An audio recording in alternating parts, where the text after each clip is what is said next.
విశ్వాసము ద్వారా రక్షణ సాధించుకున్నారు. విశ్వాసము ద్వారా స్వస్థత సాధించుకోగలం. విశ్వాసము ద్వారా సమస్యలకు పరిష్కారాన్ని సాధించగలం. విశ్వాసము ద్వారా మన శత్రువు మీద జయమును కూడా పొందగలం.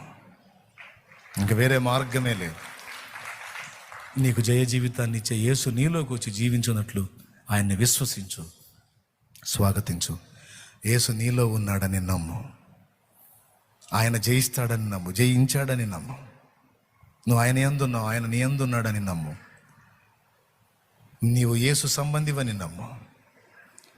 లోకముతో నీకు ఇక భాగము లేదని నమ్ము. దాని మీద నీకు జయం వచ్చిందని నమ్ము.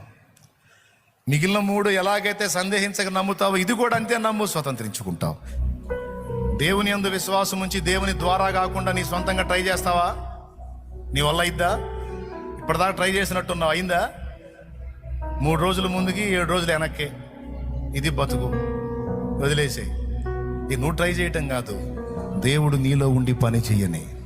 దేవుణ్ణి స్వాగతించు, దేవుణ్ణి నీలోనికి అనుమతించు. విశ్వాసమును బట్టి నా తండ్రి నాలో ఉన్నాడు, నేను తప్పకుండా జయిస్తాను, జయించాను. జయమునే పలుకు. అలాగని కృపను వేడుకోవద్దని చెప్పట్లా. ప్రతిరోజు కృపతో నన్ను కనికరించు, నాలో జయించు ప్రభువా.